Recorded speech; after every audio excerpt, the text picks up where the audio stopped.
Hello and welcome to DigiDate, a visual novel podcast. I'm one of your hosts, Nellsie. I recently had to restart Animal Crossing because I bought a new Switch. Yeah, your yellow Switch. Anyway, buy me a pink Switch Lite. No, I will not. Again, buy me a pink Switch Lite. Anyway, you're a Nellsie. Say the thing. Say the thing, boy. Yeah, you have to fucking okay. Say the thing, boy. I'm Ray Milo in boxes. For 200 Nook Miles tickets, you can buy me. Is that what you want? Is that what I am to you? That's all you want from me, okay? You know, Raymond Milo. Why you see Ray Milo in boxes looking for 200 Nook Miles tickets. Yeah, that's exactly what I wanted. All right, I'm in my maid dress and you're making me sing bubblegum for your Twitter followers, but let's get on with our podcast. Oh, I love it. This is the most joyous day of my life. The pain that I feel. So aside from debasing Milo to introduce themselves as the cat from Animal Crossing. Well, I'm standing here and I've got my glasses on and my heterochromia and my fun maid dress. So today we're going to work on episode 2, the deep story route of Mystic Messenger. We're going to talk about Jumin and 7. If you remember correctly, Milo is a 7 simp. If you remember correctly, we both like Jumin in every route but his own. Yeah, Jumin's route. Well, yeah, let's start. We're gonna start with Jumin. This is Jumin's whole route and his whole scene. Yeah, his whole scene. Which is important that I say that. And I sort of preface it that way because his route is bonkers insane. Ooh, boy. So for background, when we began playing Mystic Messenger, like our resurfacing of it in 2020, I had played Jumin's route before. I had not played 7's. Neither of us had played 7's. That's the one we started on. We had played Jumin's last because Milo had never played it before, and I remembered it being super weird. Yeah, you had played it before and you were talking about it. And I remember you telling me, hey, there's this whole part in Jumin's route where your MC just stuck in his fucking house and he will not let her leave. And I was like, ha ha ha, this is a joke. This is a funny thing you're saying. And then we got into the route and I was came to this sort of harrowing realization, like looking in the mirror, is that everything you were saying was not a joke and you were in fact trying to almost warn me ahead of time. So experiencing for the first time and finding out, hey, yeah, no, he keeps you in his house like a fun bird in a silver cage was kind of terrifying. Yeah. I guess we're jumping a bit, but that's sort of the central thing of Jumin's route. So yeah, his whole thing is that his father wants to put him in this arranged marriage. Literally does not tell Jumin. You gotta think of it like a fucking drama show. It's nothing. It's nothing. Okay, let's start with some base facts. In every route but his own, Jumin is a fun little man. He likes his cat. He's very rich. He's sort of ridiculous. He can't drive. You know? These are fun things about Jumin. He's so interesting in other routes. Like, he's kind of fun. You kind of see him and you go, oh, haha, Jumin talking about his cat or whatever. I bet he has an interesting route. And then there's also the fact that, like, Jumin is so lonely. He's so horribly lonely. In every route, he's so lonely, including his own, for once. Yeah, he's incredibly lonely. And that's the most part of his route that I kind of enjoyed was them diving into his loneliness, but that's sort of a weird footnote. That's what I enjoy about Jumin's route in the sense that, like, if I'm finding things to enjoy, it's just that, you know, he's a very isolated little man. And I think it's nice to just give him, like, somebody to lean on. However, it gets a little bit extreme. So to start off with, in Jumin's route, you bond with Jumin by one, overworking Jaehee. Yeah, you gotta be rude as shit to Jaehee, which is already, you know, kind of rough on me, Jaehee simp. So whoopsie. But also, aside from overworking Jaehee, you bond with Jumin by, like, sort of sharing his tastes and being generally nice to him. We used to say this back when we were doing 7's route, but it was so weird to navigate, like, not accidentally getting Jumin's route, because every time you're nice to him, it's a heart. Yeah, and not even nice to him. There was a point, there are these text messages, and there's one where he's like, oh, do you know any other sayings or whatever? The two options are like, Jumin's amazing, and then there was Jumin is a bore rule. And if you click the bore one, like that he's boring, you get a Jumin heart. It's really weird. He's just such a sad little man. If you pay any attention to him, he gives you a heart. He's so sad. He's so sad and he's got mommy issues. But to move on to this, Juman starts building a bond with you, and he has a troubling interaction with his father and with a random woman. Take note of my first pin that I put in episode 1, which is that all women in Mystic Messenger who are not Jaehee are mustache twirling villains that are intent upon tying MC to railroad tracks. Yeah, they're just these are the worst. Okay, these are like the worst examples of it too. These women are nothing. They're literally nothing. So Juman's dad is dating a new woman. Her name is Glam Choi. She's a celebrity. Um, Yeah, she's some sort of celebrity. yeah, she's some sort of celebrity. I don't think we ever really get the specifics. I'm gonna assume she's an actress. I think so. Yeah, my brain says actress. My She has brain very says little to do actress. with this plot line. I feel like. Yeah, so she's dating Juman's dad. Juman has no interest in anybody who has ever been in any relationship with his father because he has no confidence that any of his father's relationships will go through, and he fully believes this is going to fall through within just a little bit of time. Oh yeah, he automatically assumes that this is just not gonna work. It's never gonna work. hmm Juman's father is a whore, and Juman has no respect for him. Oh, absolutely. It is kind of almost like comical about how much he fucking he says that he cares about his father. But whenever you see him and his father talk, it is clear that they're like it's just stilted CEO talk. It's so Juman has a very complicated relationship with his father because he does like his dad. His dad occasionally has a positive interaction with him, but Juman just hates his dad's relationships. Any relationship his father has. This also brings me to my footnote. Juman's dad is drawn in a different style than literally everyone else in the game. Yes, Juman's dad. I made this joke a few times, but it's funny and you're gonna hear it. Is that Mhm. Juman's dad is drawn like he's people in those like language learning textbooks that are examples of like this is two people having a conversation. Here's a speech bubble, you know? They look like that, and it's weird next to these anime ass boys to have this weird, Mhm. like textbook drawn man that is supposed to be Juman's father. It's just so odd. Juman is like this lovingly illustrated Bishonen boy Absolutely. who's apparently come from his classically illustrated gray-haired circular father. Yeah, his fucking ESL teacher of a father. And you gotta assume Juman looks exactly like his mother, who also is, according to Juman's Wikipedia, she's traveled abroad and has lived abroad for 2 years, and he hasn't seen her for 2 years. Yeah, like logically, I know that Jumin has a mother, but I feel like they talk about her so briefly in the route or ever mention her that I forget that she exists. I just feel like I just think of Jumin as like he came out of a He tube. came out of a tube, and that tube assigned him a father, and that father is a whore. That father is a huge whore. So, on to his whore father. His whore father's new girlfriend has also government assigned Juman a girlfriend. Yeah, he given him a punishment girlfriend. Yeah, so Sarah, her name is Sarah. She is engaged to Juman in the most loose term of the word. It's She's so stupid. It's so stupid.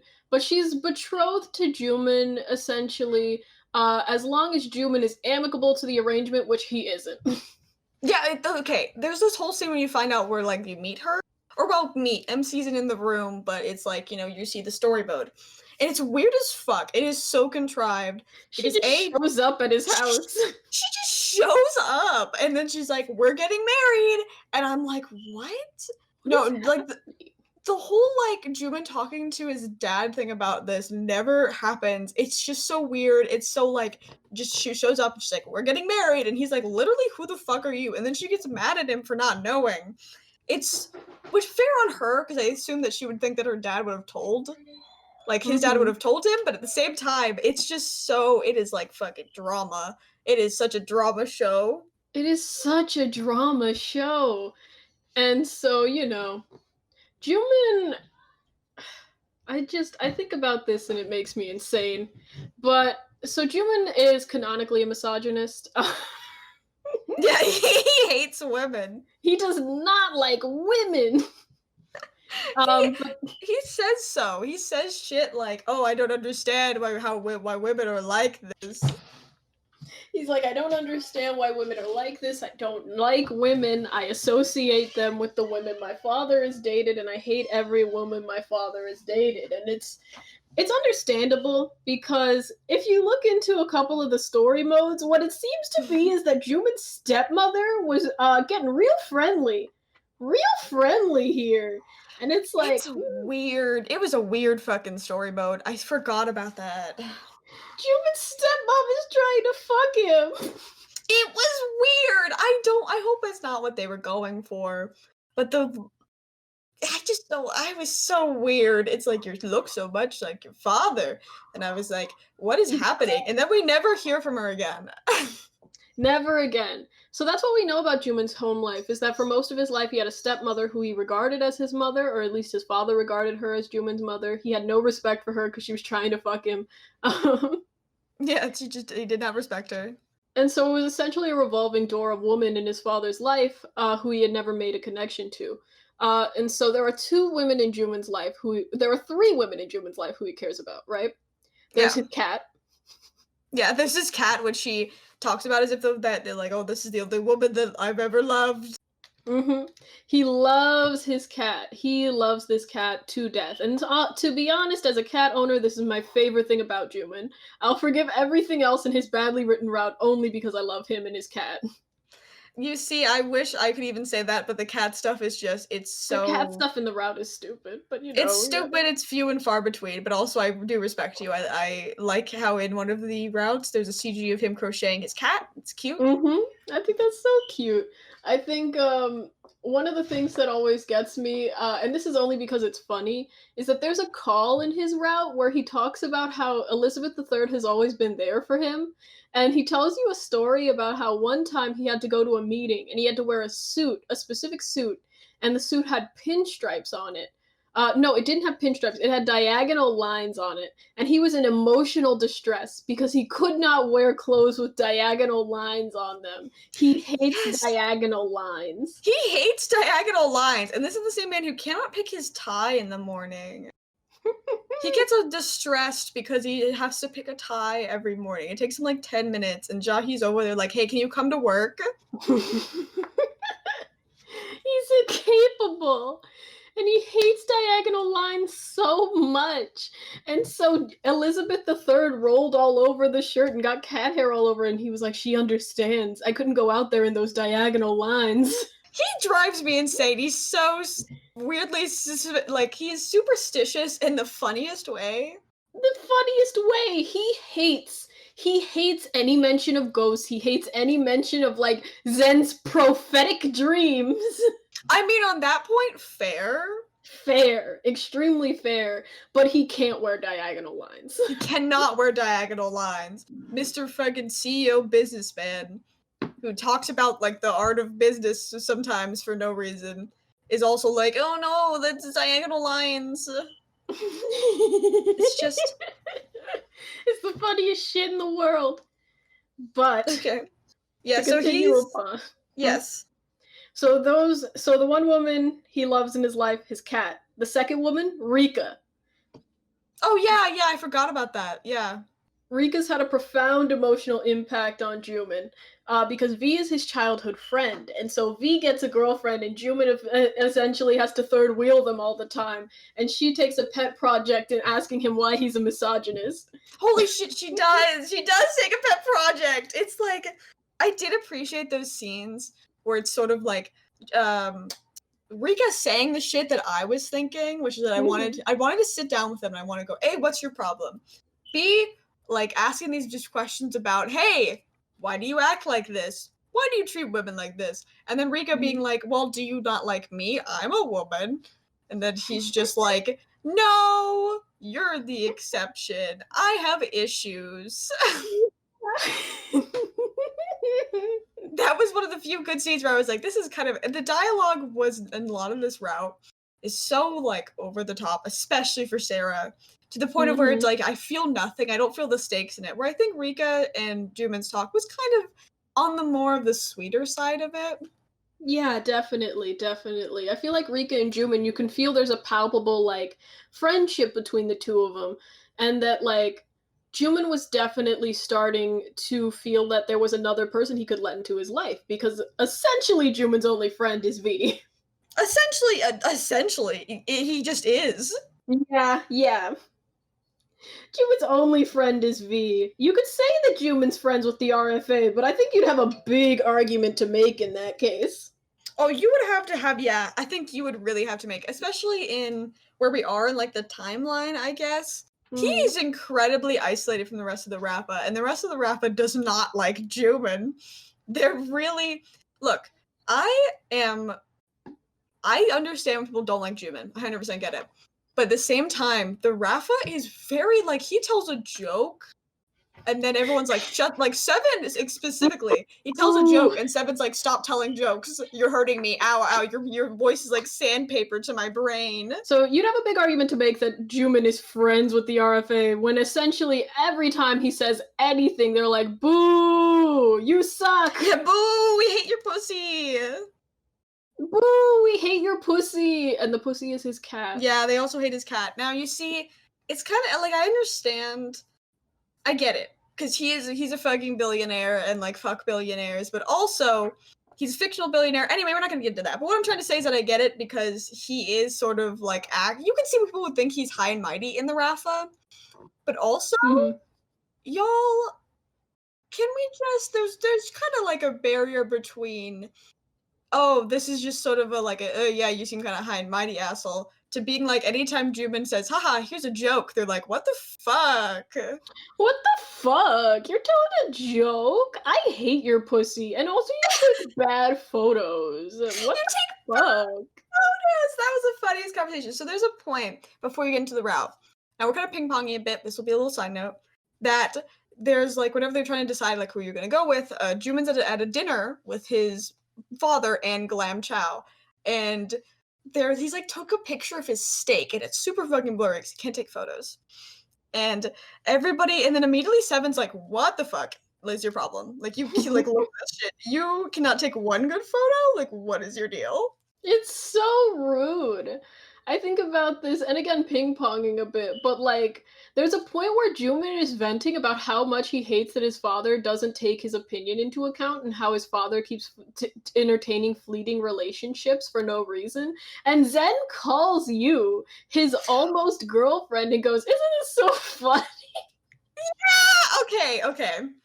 Yeah, there's a humans opens up in like the text and Seven Zen calls you and is essentially just like, what the fuck? He has feelings? This is so funny. And it's so weird because he's just like he is like, oh my god, he's opening up. Oh, this is so gross. And it's like, dude, what's your problem? Issue? What's your damage, Zen? I know you don't like him, but this just seems kind of rude. But that brings us to our third point. Woman number three in Jumin's life points at the camera. You. It's you. You are the third woman. You are the third woman determining if you actually go for him or not. Jumin gets super attached to you very quickly. It's slower paced than in other routes where characters such as Yusung will like confess their feelings to you on like day 5. But And they're like, we're Jumin dating. Mhm. But Jumin gets really attached to you really quickly, and your relationship goes very fast because he gets super depressed because of his dad, and Jaehee sends you to his apartment.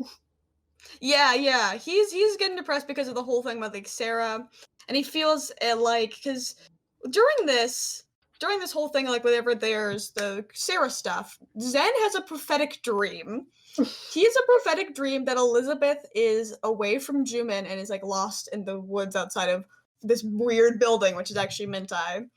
And Mhm. Jumin would compound that with his whole like terror of like with the Sarah stuff. He was like afraid that Sarah was going to try to take Elizabeth as a bargaining chip. So he kind of freaks the fuck out. He buys a cage and puts Elizabeth in it. And then Jahi's like, well, you gotta help him. He's not coming to work. And like, this is stressing me the fuck out. Can you go to his house? I'm gonna send you. Smart on paper, Jahi. Wildly bad decision. But yeah, she does go. Incredibly bad decision. She goes, and then Jumin is like, holy shit, I love you. And because he's so stressed, he's like, hey, can you stay the night? I'm just worried for your safety. And so begins the spiral. So The start of the end. to speed run through the levels of this spiral. Jumin asks you to stay the night in his apartment. Zen freaks out about this because you are a woman. Zen calls you to ask if Jumin is fucking you. You say no. Jumin is probably not fucking you, but he is coddling you like a lot. He's sitting down with you, reading you bedtime stories and tucking you into bed and shit. Legit, not joke. Viewer, no joke. There was a CG of him tucking you into bed and reading you a bedtime story. It is incredibly, yeah, and he's also being really weird about it. He's like, hey, why don't you stay in here? I could teach you how to make tea. I can get you all the dresses you've ever wanted. He's I could treating you braid like your his hair." cat. Yeah, he is. He's legit treating you like his cat. He's like, I can't wait. I'm gonna brush your hair, your hair. I mean, your hair. And it's He's just so odd. And it's sort of, it also comes to a head because I don't know if you mentioned this because my Discord cut out. But so we're all like the day whenever you wake up and you're supposed to stay the night, and he's like, I'll bring you back soon, I promise. Which starts the trend in this route of the minute Jumin's like, I'm gonna send you back to your apartment now, something happens, and then he's just like, never mind, actually. Never mind, I'm not going to send you back to your apartment yet. Yeah, so Elizabeth gets out. The door opens, Elizabeth just fucking runs, and she's gone.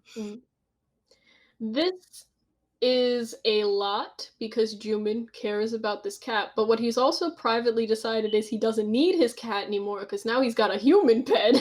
Yeah, he's like, oh, cool, a shiny new like human. This will replace Elizabeth. Because he's like, he used Elizabeth as sort of, this is a woman I can talk to. And now he's like, oh no, now there's a woman I can talk to who I can also keep in a cage, but only if I get freaked out enough. So the thing about it is that Jumin's relationship with Elizabeth, the way he tries to explain it is that he was using Elizabeth as a replacement for a woman in his life. And so he could not be a fit owner for Elizabeth because he has been putting her on this pedestal and she was secretly unhappy. Which that's not how it works, bud, but okay, she's a cat. No, yeah, it's weird. It's yeah, he seems to not understand that Elizabeth is the cat. But, he goes and he says, like, I wasn't treating Elizabeth as a cat, I was treating her as a woman in my life. And it's like, yeah, she's a cat, I think she was pretty happy with the premium cat food and litter. But yeah, okay, I don't think she had enough to be able to realize that you were using her as free therapy. She doesn't have that sort of awareness. I sit down with my cat all the time and use her as free therapy. She's not upset with me, she's a cat. No, I don't think there's anything going on in that noggin for even her to be able to realize. There's nothing in there. But, so Jumin tries to make this point, and you can kind of see where he's going, but he's also determined to find her because he wants to give her back to V because he feels that V would be a better owner. Yeah, he does. And also while this is happening, he kind of freaks out because Elizabeth is gone. He decides he's just going to not let you leave. You just cannot leave now. So, you just can't leave now. I really want to harp on this point because it is just, I understand why they're going sort of this direction. He's freaking the fuck out. He doesn't want you to get hurt. But the thing is that it feels very much like he is legit just like not letting you go, and like it is that line. I can suspend my disbelief on what is creepy or not creepy in visual novels pretty well. But this is like right up to that line where it is sort of like, this is just, if it was just a little bit more they talked about it, I could be incredibly uncomfortable. And there are moments that are decidedly creepy, and the game is setting it up that way. There is a phone call where Jumin calls you while you're at his apartment and he's at work because he's been able to dodge going to work so far, but now he can't anymore. And he calls you and he goes, please, please, please just don't leave the apartment. And you're like, I'm willing to stay here until you feel better because you're a way too nice person. And he goes, "Oh, that's a relief. You wouldn't be able to leave if you tried anyway, but I'm glad you agreed to stay." And you're like, "What?" And he goes, actually, I'm breaking up. Goodbye." Yeah, it's like the route does acknowledge that he's creepy. I don't want to say this is like not an unintentional thing. It is intentional, but the problem with that is that usually whenever things like this are a little bit creepy, like that, like the Jumin, like the fall call is a good example of something that is, I think, creepy but still works. Is clear, like, oh, he's just sort of having this bad response, and that's kind of funny. But a Mhm. lot of this stuff, I feel like if they were going this angle, you need to have a counterbalance. You need to have Absolutely. stuff. You need to have him open up way more than they did. This might be a little bit out of order, but there is a point where Sarah comes by and she tries to deliver a photo of the cat. This is not Elizabeth III. This is just a random ass Persian cat. And she shows this photo to Jumin, and Jumin's like, "That's not my cat." And she goes, "It is your cat. Look closer." And he goes, "No, it's not my cat. Get out of my house." And she goes, "You have to understand, we're going to get married," and blah blah blah blah blah blah blah. And he's like, "Oh man, I didn't want to have to do this." But then he kisses you, which, all right, bud, Yeah, it's kisses you in front of her. in front of her. It is such, I swear to God, it is a fucking daytime TV show. It is a daytime TV show. There are even moments where he'll acknowledge this. He says a line where he's like, "I'll be willing to pay you whatever amount of money. What's the amount of money to get you to leave me alone?" And she names a price, and he goes, "I'm not going to do that. That's business funds. I just heard about that in a drama I read about." Oh And yeah, she's yeah. like, "What the fuck?" And then he kisses you in front of her. And then he also says, "Having an audience for our first kiss, this takes the edge off." And it's like, what's wrong with you? What's wrong with you? That's another thing about it. Is I think a lot of this route is self-aware of what it's doing. But I don't think it is lampshading, in my opinion. It is Yeah, 100% absolutely. just like putting, isn't this such a big drama point? And it's like, okay, And yeah. like, I get that the idea is that there's supposed to be a lot of space left in for Juman to sort of scratch that itch of like, it's hard to put this into words, but I guess I just have to say it. But Juman's the weird kink guy. I hate to say it, but that's who he is in this game. Is Yeah. he's the kink man, and we know this because of bad ending number 2. Yeah, bad ending number 2, if you sort of push him to be like, "No, keep me in a fun little silver box and put a fun little, like, bow in my hair, and, I wanna be locked up," he'll sort of, I guess, break, and he kind of decides he's gonna just keep you in a, like, box, and there's a CG of you with bows tied around your hands, and you're, like, walking Mhm. towards him, and he's, like, got a fucking 50 Shades of Grey ass smile on his face. Yeah, it's a lot. I want to be clear that this is only accomplishable if you like push him to be really sexual and you push him to be a freak, but it is a very popular thing with a lot of Mystic Messenger fans, which like no judging what you're into, but I think maybe it should be a little bit less, I don't know, overtaking of your life. Listen, if you want Juba to put you in a cage, that's fine and well. But I don't know if you should be taking advantage of his psychotic break to do it. Yeah, that's a lot of the thing with it is it's like it seems it is he's taking control of your life essentially. And it's for some people, but man, I can't get with it. I can't get with it personally.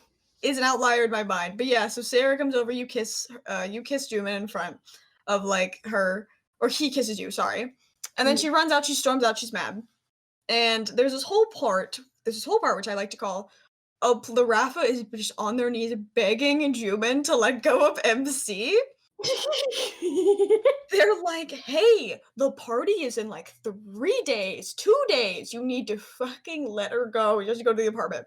Can you please do that?" And then he just keeps going this thing, which I don't know why, but this weirdly bothered me, of him just Mm, going like, "Oh, yeah, I'll do it." And then like the next day he's go, "No, actually I won't." And I can't even remember, there was like never really a good reason. Like the Elizabeth one was a good reason. The other mhm. ones were just like he woke up and then Seven's like, "I'm kind of stressed." And then they're Which like, is odd because there's a bomb in the apartment. I feel like "Yes!" they could justify a lot of Juman keeping you in his apartment if they had just utilized the bomb in your apartment as a plot point. If it was the bomb in the apartment, I would not have this problem. It wouldn't be an issue to me because no matter how creepy about it he was, I would go, "Well, there's a bomb in the fucking apartment. He doesn't want you to die." Yes, and it makes sense why he would try to keep keeping you there, because he's like, "Well, I don't wanna just let you go anywhere, like, I don't know where you're gonna go, we have to watch out for you." But then it would sort of be, like, coming to a head, like, "No, Juman, maybe we need to have this moment where we're apart." You know what Mhm. I mean? But then instead it's just sort of like, "You don't know about the bomb in the apartment. Nobody knows except for Seven, but Seven's also" we need to get into that, but we'll get into that in a Kevin's second. very busy. So it's just sort of weird to have this thing where it's like essentially everybody going, "Hey, why don't you just let her go? There's no reason why not to." And he's like, "No, the wind blew kind of weird this morning. She needs to stay another day." And it would be cute, except it's like he's you just stay in his apartment whenever he goes to like work and you can't Mhm. do anything. It's just so where's the wish fulfillment in this? It's odd to me personally. And I get that Juman is supposed to scratch that itch of like he's a weird 50 Shades of Grey rich guy. But I think that so much of Juman's appeal was in the fact that he had sort of these contradictions about him, where he was super passionate about his cat, which was seen as like an annoying interest by other people in the Rafa. That like he was super interested in just things that you kind of wouldn't expect of him, like when he gets into cross stitching in a couple of different routes. I well, actually, only V's route. I think he gets into cross stitching. Yeah, it's just the one, yeah. Saber's route that he gets into cross stitching. But Oh you yeah, know, he both of gets those. into things and he's pretty passionate about them. He's got some charm points. I don't see how keeping you locked in his apartment fits into it. I don't, and it's just it's such a weird thing that it was almost comical to me. There's a point where Jahi is like, "Hey, I'm gonna visit Juman and try to get this dude, like, get her out. I need to get her out." And it's such like this big moment of Jahi going, and then it's just so anticlimactic because she gets to the door and the guards are there. And then she's like, "Can I go in? Can I see MC?" And then they're just like, "Well, no one can come in here." And she goes, "Are you sure? Can I get in there?" And they go, "No." And then she has to leave. No, she goes, "Can you ask him if I can come in?" And they go, "Okay." And then they ask him and he says no. He says no. Motherfucker, you're not helping our case. I know. And it's not even like I was expecting the scene. I was like, wow, it's gonna be a great scene. Jahi coming in and going like, "Hey, you can't use your trauma to keep her here. She cares about you. You guys need your time apart." I was like, damn, this is gonna be great. And then it's just like a scene of you guys drinking wine. And then he's just like, "Oh, Jahi says she wants to come in?" No. And then that's it. No. No, It's just sorry. nothing. It's nothing at all. But we got to move into the further plot moments. So, in the background here, Seven has been dealing with the hacker business. The hacker business is what we call his trauma. Yeah, his big old trauma that he does not know the whole thing of. His brother is the hacker for Mintai. Yes, his brother's a hacker for Mintai, and you get a very it's just a very sad scene. So, Seven goes off to the Mintai headquarters to confront the hacker, if I remember correctly, and I think he Mhm. brings you some. He does bring Yusung. Yeah, he brings you Sung, and they go to the Mintai headquarters. Elizabeth is there. Milo and I had a mild argument over whether or not she had been kidnapped by Mintai, and I think she has to because the Mintai headquarters is like in the mountains, and Elizabeth's got little legs, and she's a Persian cat. Yes, you see my problem with that is that she's just, like, outside. She's just running around out She's, there. like, out there, and, like, there's no one watching her. It's just so weird. Maybe there was a line in there that I just don't remember where Saren's, which is the hacker, I guess apologies. Is that a spoiler? No, I don't think it's a spoiler. I mean, we're spoiling the whole game, but Yeah, yeah, but it's so Saren the hacker is like, oh, maybe he says something like, "Oh, Elizabeth, you got out again." I don't know, but yeah, he goes out there to look at the Mintai headquarters, and he brings Yusung. And they see Elizabeth, and then Saren comes out and talks to Seven, and this is one of the few routes where legit they just stand in front of each other and they get to sort of talk it out. A lot of other routes that are not Sevens, he never sees his brother. I it's so sad. And so Seven sees his brother, and he's so sad. He He's is, cause like Saren's essentially like, yeah, this is who I am. I'm like, I'm the hacker. You know this, cause he assumed that Seven knew, and it breaks Seven a little bit. And you yeah. might be like, if you're sitting at home, viewer, might be thinking, I bet this is a big part of Jumin's route. No. I want to be clear with you. after this scene, Seven's sad and they never talk about it again. Never. He's so sad, and you're just like, well, I got my own problems. I'm locked in a rich man's apartment. Yeah, I don't want them to resolve it, but it's such a big change from the other routes that sort of doesn't go in. There's no like, oh, maybe we should disband the Rafa. Nothing. Nah, nothing at all. But we'll get back to Seven business in the second half of this episode. But what this brings us to is the conclusion. So the conclusion, everything sort of gets wrapped up for the most part. Throughout the route, Jae-hee has been collecting tax returns and shit from Sarah and Glam Choi. She does not need to. She's not being paid to do this. She's not being paid to do this. She takes it upon herself to look into this, and she finds that they're doing some pretty shady business. She presents this to Jumin's father, or Jumin presents it to his father, and his father is like, well, I don't care. Yeah, his dad does not give a shit. His dad's like, well, she's got nice titties. I'm sorry, kid. I don't know what to tell you. Passed against her. She's seducing me with her women powers. Yeah, Jumin's dad is funny enough, chill as hell. Yeah. I cannot for the life of me remember if this route actually ends with him marrying Glam Choi like he planned to do, but I do know in this specific instance he's just like, well, I'm not going to hold it against her. No, it doesn't. Do you remember the ending too well, or do you want me to what is the? I remember most of the ending, but I do admit that sometimes Glam Choi would show up on screen and I would just blank. I would just. I mean, it's boring. Whenever she's on screen, it's boring. But the whole thing is that, like, at the party, Glam Choi and Sarah are invited to the party, and then they get up on stage and they're like, "Damn, I can't wait to get married to Jumin! I'm so excited!" Oh, okay. So there's this whole thing, essentially, where they're invited to the party, and they're like, "Oh yeah, I can't wait to marry Jumin! I'm so excited to marry Jumin!"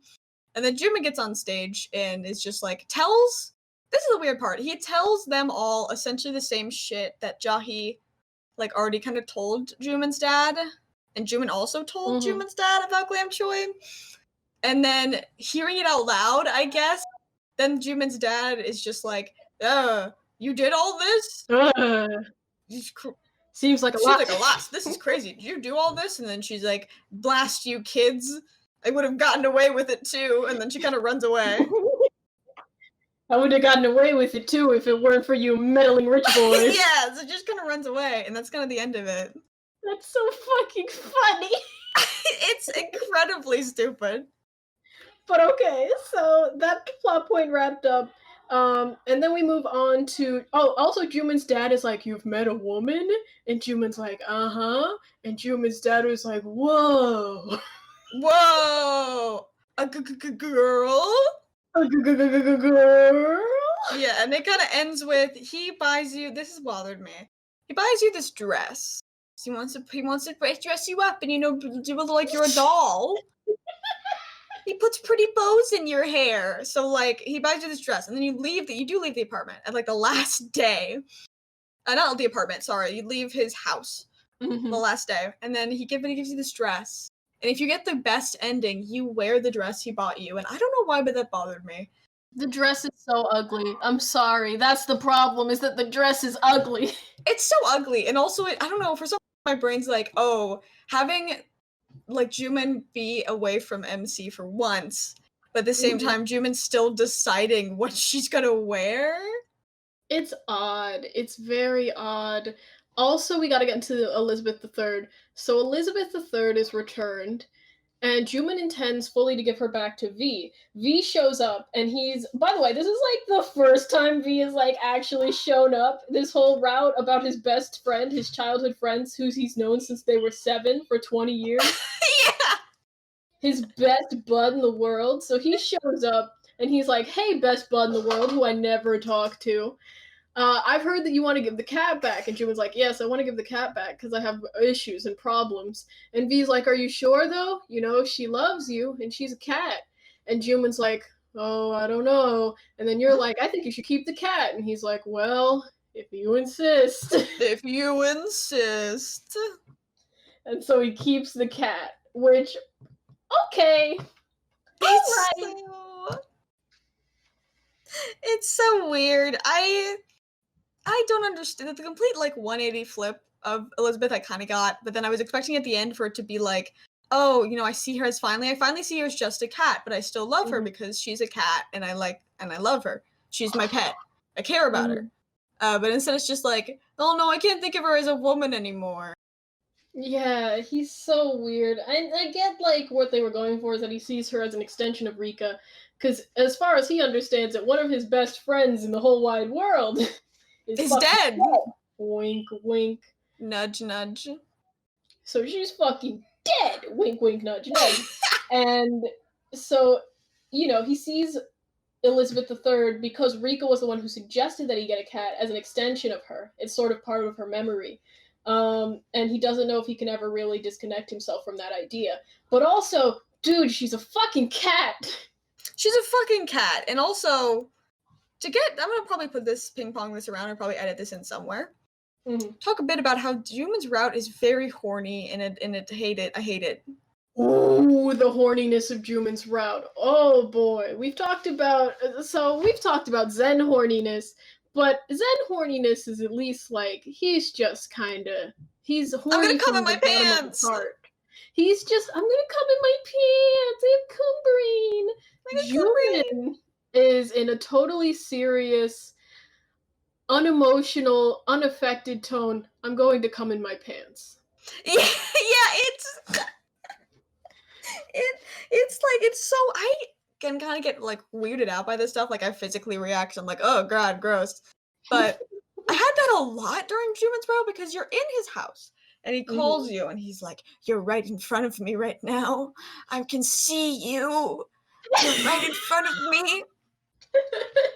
And it's like, god damn it, dude. What is your problem?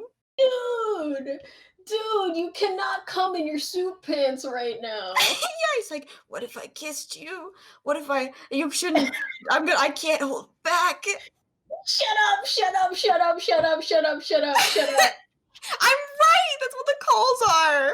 I know, he's so incredibly horny, and it's so deeply uncomfortable, and like part of me is like, well, maybe it's because it's not my thing. Maybe that's why I'm not into it, but I'm not entirely convinced that if it is your thing that you're gonna like this iteration of it, where he's just like, oh yeah, stand in front of me so I can tell you about how I'm gonna come in my pants. Yeah, stand in front of me so I can be like, wow, I can see you right now. You're like hot as shit. I want to kiss you so bad and also fuck you. And it's like, dude, we're right in front of each other on the phone. Dude, what is wrong with you? And it's just the way he says some things that I know they're meant to be like innuendo. There are two instances of this. One where you call him and he's like, we're in the same house, but you're calling me. Interesting. Are you playing with me right now? Ugh. And I forgot. Secondly is at the very end, it's a heartfelt call where he's talking about how he's sad that you're gone. And I really like this call for the beginning part because as somebody who has been in love and, I don't live with my partner, saying goodbye can often feel that way, even when you know that you're going to see each other incredibly soon, you just don't want to be without them. So I got that part. But then he's like, you are an oasis in the desert, and I want to drink all of you. I forgot about that. Fuck you for reminding me of that. Oh my god. Oh, Milo, you don't want Jumin to drink all of you? Stop. He It's just so laps you weird. up. I hate it. It's so weird. Oh my god. So odd. I can't. Okay. To wrap up Jumin's route, I'd say, what would you give it a rating? It's very difficult because I know what it's going for, and I feel it could have been executed much better, but the way it was executed makes me it makes me like imagine I'm like a little stick figure man in jorts right now, and I'm quaking in my jorts, but not in a positive way, in an extremely negative way. Like my jorts are ripping apart seam to seam, and it's because the disgust of my body is forming an acid that sweats off and then destroys my jorts. Why does the jorts come into this? The jorts are part of it because. So I guess I give this probably like I gave what did I give Zen? A C? I think we gave Jen a C, if I remember I'm correctly. gonna give Jumin a C. Now I you seem recognize the huh? effort. With your Ugh. jorts? In my jorts, but Uh, okay. Now here's the interesting thing. I think I respect Zen's route more because yeah. I think that there are points and even though Zen has the weird ass sexual assault bit, Mhm. there's like a lot of shit that in Zen's route that at least ties back into the larger picture. And also, I don't know, I don't, a lot of parts of Jubin's route, I think of, whenever I think of them in a way of like mocking them. But I think Mhm. sometimes there were parts of Zen's route and I'm like, that was kind of cute. Like this stuff Yeah. where you know you're in his house and he changes his profile picture to be you and he's like, "I love you." It's sweet. I think the Jumin has some sweet moments, but also his route is incredibly laughable and funny to me, which is a problem because I want to give it better high scores because it makes me laugh. Yeah. So I'm gonna give it a C minus actually. All right. So that's a C minus and a C for Jumin, or a C and a C minus. And that brings us to the other deep story route, 707. Okay. I think it's important to know like the background of 707 because if you played Mystic Messenger back in 2016, you could not escape this dude. Yeah, he was big. He was big, and I had somehow never played his route back when Mystic Messenger was a thing. So I was, and when I found out Milo hadn't either, I was like, "Ooh." Ooh, So we played Seven's route, and usually a character is super popular, I'm not that into them because I'm a contrarian and also horrible. no, I'm the same way. Like but I was whenever we went to Seven's route, I was like, I don't think I'm gonna like him just because people like him so fucking much. It makes me like him less because it seems like it might be sort of a thing. I don't know why. I guess I'm just an asshole also, but I sort of like people seem so into him that I was like, maybe his route actually sucks. Yeah, yeah, that's my thing. Is like I don't trust other people. But we did Seven's route, and I think it was day 5 we were simping. Yeah, we simped real early. Real early because in one of the first days of his route, Seven, you're talking to Seven, and it starts off fun, but then it kind of gets like really low, and he talks about how he's feeling kind of sad, and you're like, "What's going on?" And he's just talking to you about how his relationship with God, because Yeah. Seven is Catholic. There are a surprising number of Catholics in Yeah, this there game. is. I actually pulled up the screenshot of those text messages. That's what you're gonna talk about. Oh, so read the text messages. They're so Yeah, okay. Here's the text messages. Quote, I'm not greedy for people. I could never have people around me, so I only had God. But God kept pushing me away. At first it was a small dot, and it kept getting bigger. The ripple keeps getting bigger and shakes me up. I don't know what I'm saying, I'm sorry. it's so sad. It's so It's sad. so sad. And this is also the start of Seven breaking up with you, Yeah. the trilogy. 7 breaks up with you like 8 different times. He does, and it's so he has this whole thing with God, which is an interesting aspect to me. Yeah, there's a Actually, lot of religion in Mystic Messenger, surprisingly enough. yeah, but a lot of it doesn't really a lot of the rest don't talk about it as much. But Yeah. whenever we played it and we got to that sad part where it starts talking about God, both me and Nellsie were like extremely simping Yeah. because we also got dumped by this virtual boy. We got dumped so often, and it was the so a lot of what ended up happening is that we would like VC. I don't know why I said VC like that. We would voice chat and we would talk about what it was going on, and we would also talk in our Mystic Messenger channel. Yeah, our friends had to make us a specific Messy Messenger channel just for the two of us because we were like deep in it.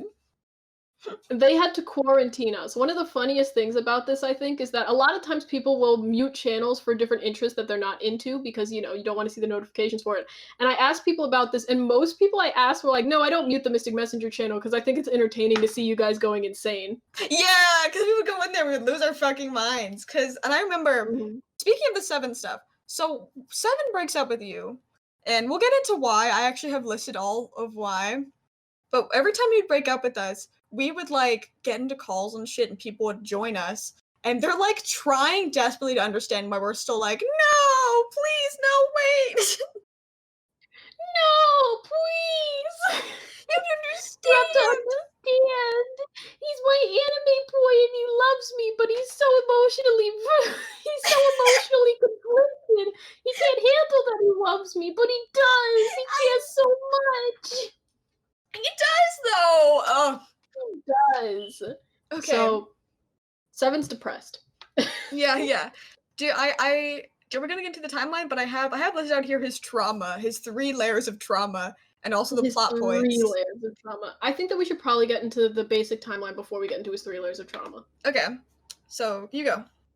Okay. So beginning with Seven has his sad moment, and then later on, he's trying to distinctly forget about this. This is also the point where people start to realize that he might have feelings for you, and the whole group kind of picks up on it and makes fun of him a little bit for it. He's very defensive about this. So there's this whole thing of like this sort of comes to a head whenever we start getting introduced to the agency plotline. So Seven is a part of this agency that like does hacking. They hack. And there's this member of the agency called Vanderwood, which he lies and tells everybody that's his maid, who shows up and is like starting around here, I think. Yeah, he starts like the Vanderwood becomes a sort of a thing that you learn about in the plot. Where Vanderwood's like, hey, we need results. Vanderwood's whole purpose is to kind of be an You asshole. gotta be a dickhead. In Seven's route, I want to be clear. I don't dislike Vanderwood. I don't understand all the people that are horny about him, but No, why do you people want a Vanderwood route? he's nothing. He's a nothing man. But okay. So Vanderwood and 707 have a working relationship where Vanderwood essentially cleans 707's house because Seven has ADHD. The game really wants you to know that Seven has ADHD, by the way. Yeah, that's not a joke. There's so many options where it's like you can either be nice to him or this is I have ADHD. I want to say this. I'm not Mhm, saying ADHD is a bad thing, for the mhm. record. But Yeah, there's like the options are like good option that's like 7 blah blah blah. The other one's like you have ADHD, like legit word for word. It is just so the game's like, hey, please tell this man your diagnosis. please. So Seven has ADHD. He has a hard time working under pressure, or he has a hard time just working in general because he's worrying so much about you. He has a CCTV of your hallway in the apartment, and on Yeah. his CCTV, he watches to make sure that you're all right. I want to be clear. Some people try to put this as the CCTV is like a creepy thing. It's in the hallway. Get a Yeah, it's grip. in the hallway. Don't be horny about it. He can't see He you. can't see you. Please, he sees you when you walk down the hall. Yeah, there's nothing here, y'all. So the CCTV he constantly watches because he gets concerned about you. And this is a problem because he also has a job. He works for the So agency. He needs to get his agency shit he done. needs to get his agency shit done, and there are very big consequences for if he doesn't. Yeah, there's like life or death consequences. And so you don't want him to die. And it's sort of continuing this thing of like he's worried for you and he's supposed to. He knows that he is supposed to keep his distance from you. But at the same time he can't help but Mm. being like, "Oh yeah, I was thinking about you today. I want to talk to you." Like he can't help but not like try to talk to you at this sort of stage where he wants to still talk to you, but at the same time he's sort of getting your hopes up when he's supposed to be keeping his distance. There are so many cute calls with you and Seven at this point where he calls and he's like, I didn't mean to call, but I just wanted to talk to you, and also I'm having trouble. I'm also in trouble and everything. It's just a lot. And Yeah, so it's so cute. so cute. But at this point, you get to this point where Seven is at this point kind of angry at you because he's starting to realize his feelings for you. Yeah. And when you talk to him about his feelings, I remember this specific line. This might not be totally in order, but I think it is. I remember this specific line where he goes, um, I don't like it when you talk about these feelings as if I'm ignorant to them. I don't want to have these sort of feelings for you, and I don't want to deal with them. But it makes me feel like you think I'm stupid. And it's just like, ugh. Yeah. Like, it's so because he essentially outlines, like, I think this is the second time he breaks up with you. The first time is him kind of being like, I need to keep my distance. And then Mhm, the second time is him being like, hey, again, we need to keep our distance. Please stop, like doing this, like, be nice to me, mhm, essentially. You need to understand that this can't happen. mhm.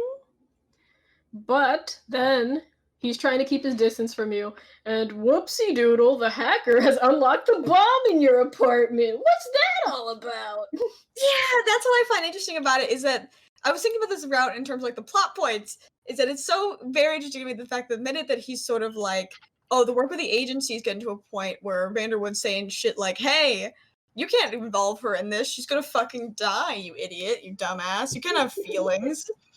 And then he's sort of like, okay, we need to keep our distance. The minute that happens, the bomb stuff happens. So then he has to go to your apartment. Yep. He goes to your apartment. I think also he tricks Vanderwood while he goes to your Yeah, he apartment. ditches. He ditches He Vanderwood. ditches Vanderwood. Vanderwood is pretty angry about this, but he ditches Vanderwood because there's been a security breach at the apartment. He goes there, he essentially squats down in your apartment, and this is also directly after he's broken up with you, so he has to establish to you that he is not there because he likes you, okay? He's there because if he's not there, you're going to die.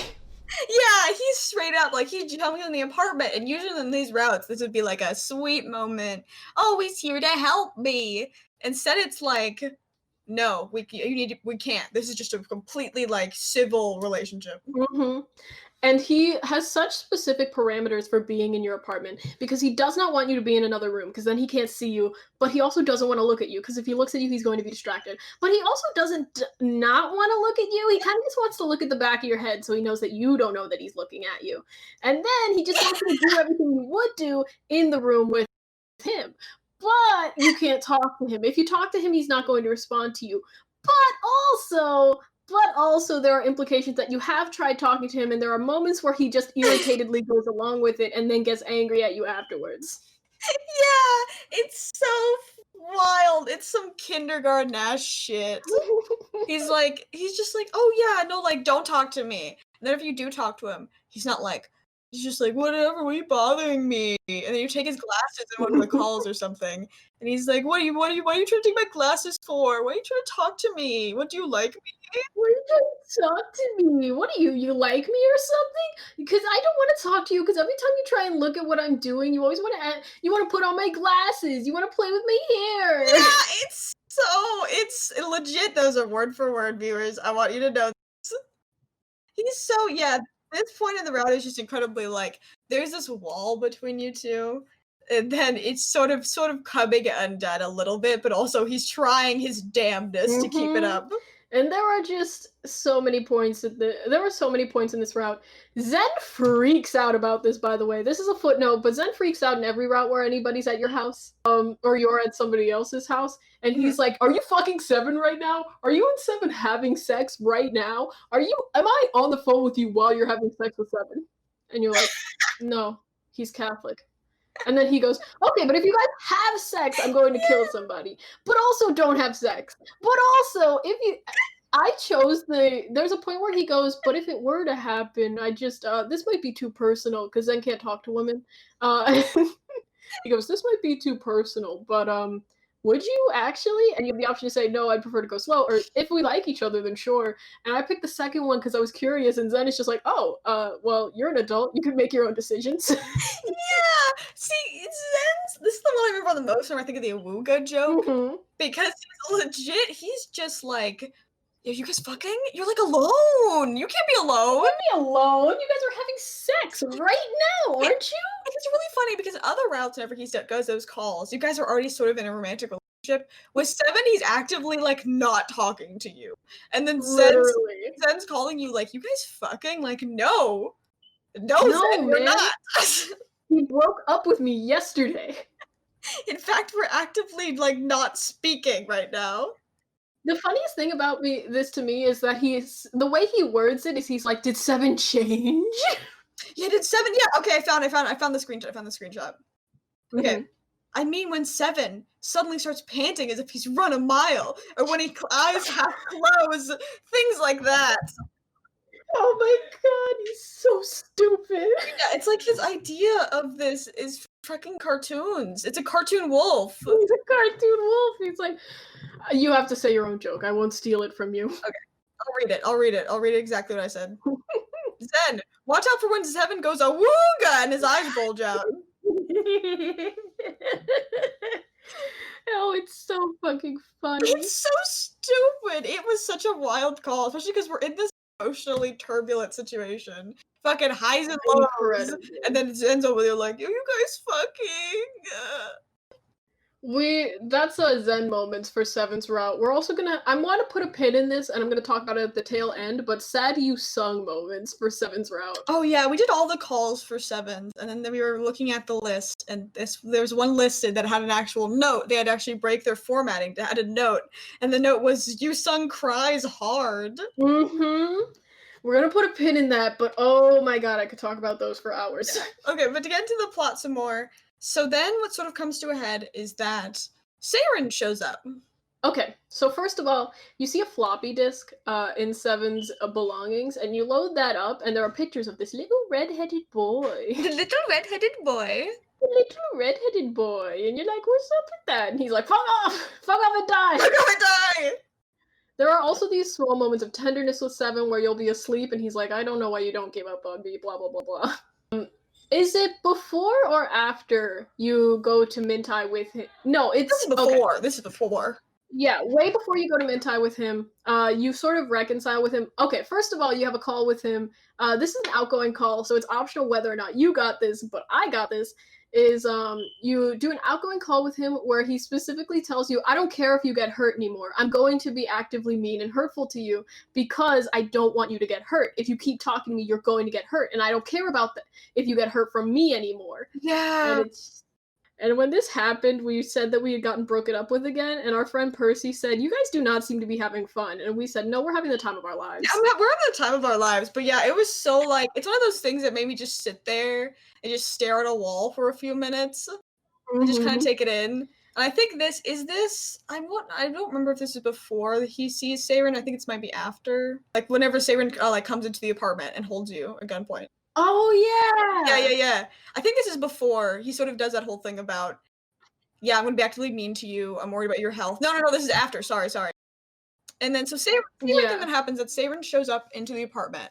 He is trying to, because Seven's fixing the bomb, and then, like, Saren's like, fuck you. He shows up, and he holds MC, like, around the throat with the bomb detonator in his hand. And Seven's, like, does not know who this is. And then Saren's like, sort of tells him, and Seven sort of realizes and has this fucking moment of where he's like, holy shit, you're not safe. Hey, what the fuck? Because those pictures that we found were of Saren. There was the ones that Rika gave Seven that was supposed to be like, look, Saren's fine. Yes. Because Seven had to go into the agency and had to totally forgo his identity. And he did this at a very young age. Yeah, he did. That's why he changed his name. His actual name, spoilers, I guess, is Seyoung. And they changed his name to be Luciel, which is actually based on, like, Lucifer. So that way he would never, sort of like a warning to himself to never sort of fall. Mm-hmm. A lot of religious imagery with Seven.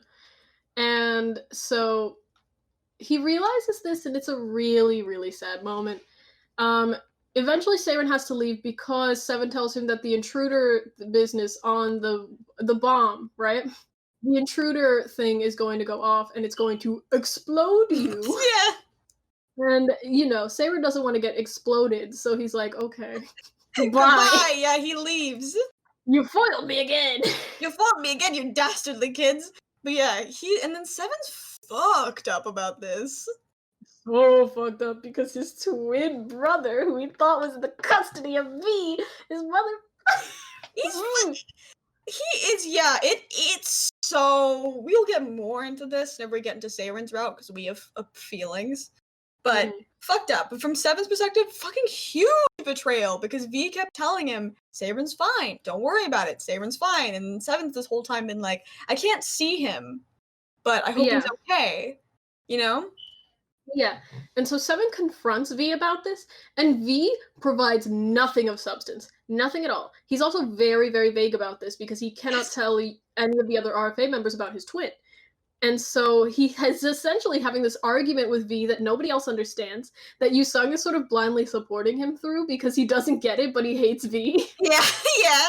And V does not provide anything of substance, but instead, what he does is he goes, "Don't look into any of Rika's private things." Which, Yes. okay, buddy. Shut I God, that whole conversation was so good because it's the fucking layers, man. The fucking layers of it all. And Seven gets really pissed at this because it's active mistrust from V, and and it makes him more Yeah, suspicious. because like he's talking and he's like literally sitting here like, hey, can you just tell me what happened with my brother? And then V's just like, I can't. Don't look in the thing. And it's like, why the fuck would you bring that up right Why now? would you do that? Like literally why? And so, these things are pretty bad. And Seven says that he is going to leave the RFA. Yes. And Yusung is sad. Yusung is incredibly sad. This is also the point, I think so as well, where he says he's not only gonna leave the RFA, he is going to like change his fucking name. Cause the agency is after him. Yeah, yeah. He's never gonna associate with these people again. Yes, and then yeah, it's just and he's like sort of saying it like, yeah, no, we like and then Yusung's like the relationship we built, I we're know. friends. Then Yu7's like, this is It's always so gonna happen. sad. And so the agency is Mhm. after him, and he sort of burned his bridges with everybody, and everybody's super worried about him. And this also comes to a point with his relationship with you, where things with you and him are bad until they start becoming good. I can talk about the Yusung calls now because it's this is a good time. So after the confrontation, Seven announced that he's going to leave the RFA. He also kind of lashes out at Yusung a bit. For background, Yusung and 707 are the closest in age within the group, and Seven is the closest friend to Yusung because Yusung is so young in comparison to everyone else in the RFA. Yeah, yeah, they're like really good friends. They hang out all the time.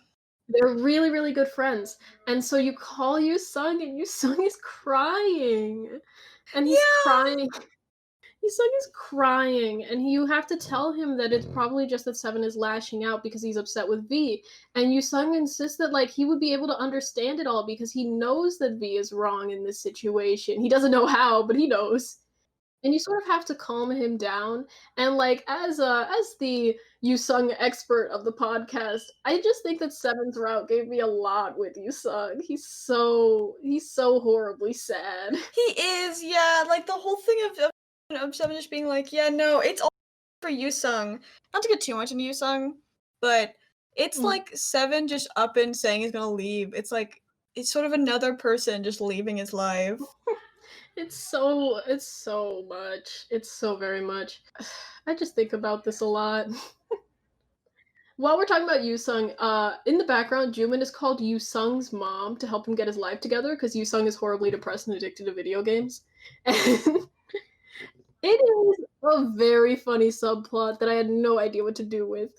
But Yeah, I want to be clear that 707's route has so many Yusung crying phone it calls. does. Yusung crying phone call where he cries to you about Seven being mean to him. There's a phone call where he cries because his mom left, and there's a phone call where he cries to you drunk because you and Seven are together. And to be honest, I think that Yusung has feelings for you and Seven's Yeah, route. I think so too. But he's like trying to be buck up and be like a wingman to you for Seven. Yeah, it's a lot. Yeah, it's sad. There's also an on Seven's route, but in the first, like before he visits your apartment, and actually also during the visit to the apartment, because he doesn't talk to you, Mm, doesn't well, as much. He's not in the chats. He's not in the chats rarely. They need to mm. fill in that sort of time. So there's like two different subplots. There's the subplot about Yusung, like being like Yusung's too addicted to games. We're gonna call his fucking mom, and calls his mom, and his mom makes him like clean and stuff Mm. and like do his laundry, and it's really rough on him. Oh man, it's so hard. And the other one is this like it's a Zen subplot about a Tripter bot where Seven has set up a bot that just spams Zen's pictures on the internet Yeah, because Zen doesn't know how to which work gives the internet. yeah, and it gives Zed a lot of attention because he's hot and also because He's a musical actor. Yeah, and it's just sort of a thing that they find out about, and then it's just they bring it up, but there's not like an arc to it.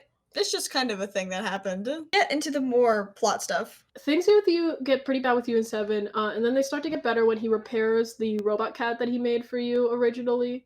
Because he broke it at first because the robot cat was trying to expose his feelings. Yeah, the robot cat is like, "You seem depressed. I'm detecting depression levels." You want to talk to MC? You talking to people you like will make you less depressed. And he's like, fuck. And he's like, so no therapy? And then he throws it on the ground. Damn cat trying to psychoanalyze me. What the fuck? And he breaks it, and you're pretty sad about this. And he's like, well, I'm angry. And then later he apologizes and he puts it back together. He puts it back together, yeah. He opens up to you about the stuff, and he's sort of about how, like, he's trying to push you away because he's afraid of, like, these different masks that he sort of wears.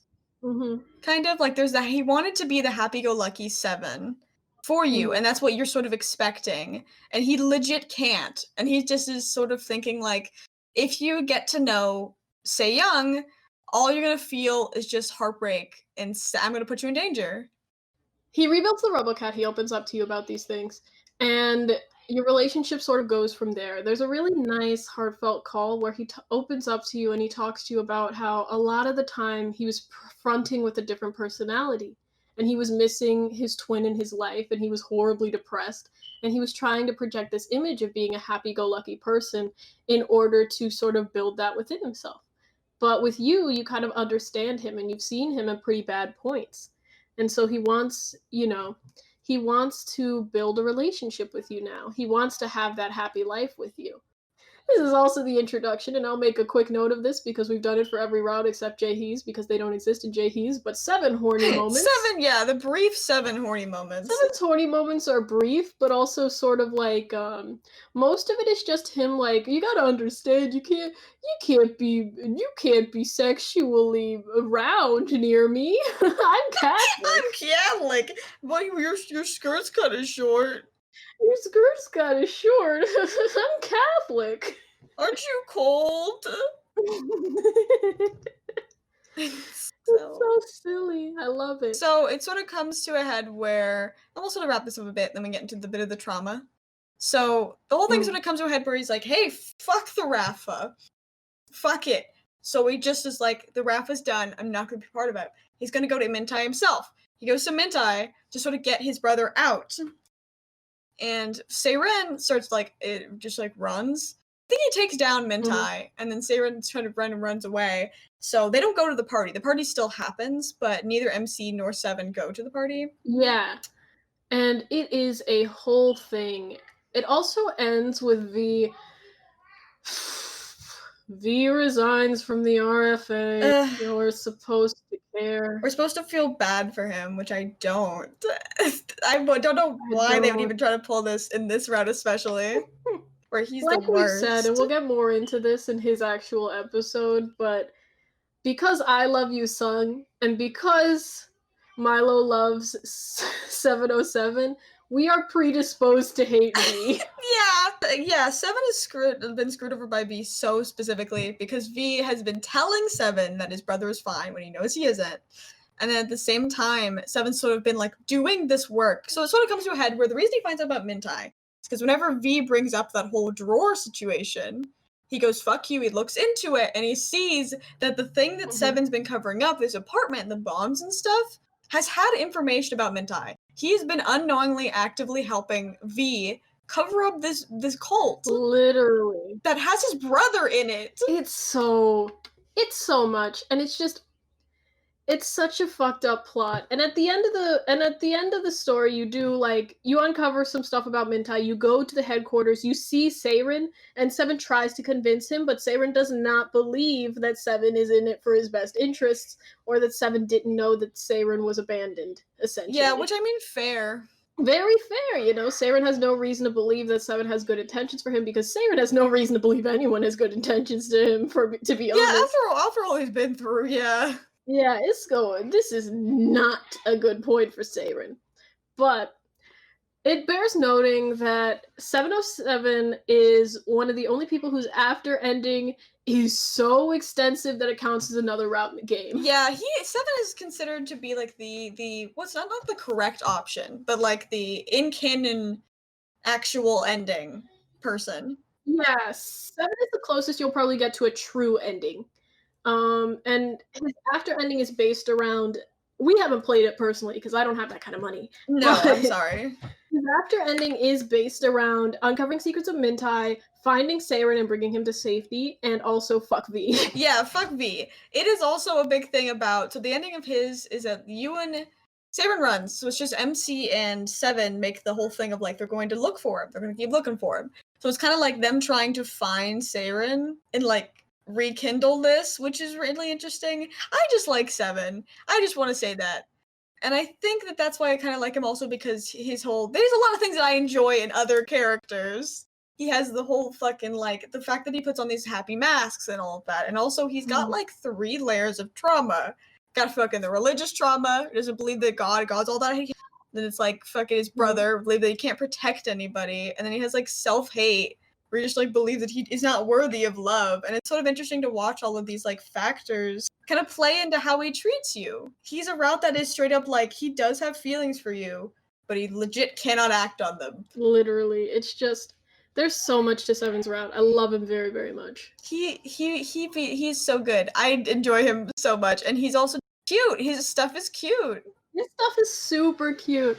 I think that you can get a lot out of Seven's route. I also think you can get a lot out of Seven's route if you're me and you love you sung and you just want to collect you sung calls. Yeah, I will say. I remember whenever I saw someone say that U7's route has the most hearts, and I think yeah, because you have a lot of time with the other characters, and it's just like you being like, "Oh, I Mhm. love you." Yeah. So to wrap up, what kind of grade are we giving Seven? You gonna take a guess what one I'm gonna give? Oh man, I don't know. Can I guess? Yeah, go for it. Yeah, what do you think? What's Okay. your opinion? I don't know. Maybe you're gonna give him like a C, a C plus. I'm gonna give him an F. I'm kidding. I'm gonna give him an S rank. He's gonna be my S rank one, my simp. Use your simp rating.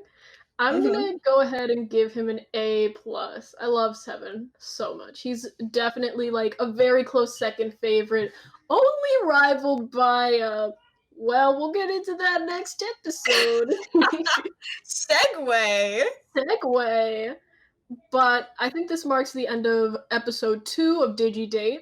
I hope that you enjoyed listening, and I hope that you go out there and you go and you open your Mystic Messenger app that you haven't looked at in a while, and you look at those CGs and you go, man, memories. Man, fucked up eyes. Man, fucked up eyes. Thanks for listening. Thanks for listening.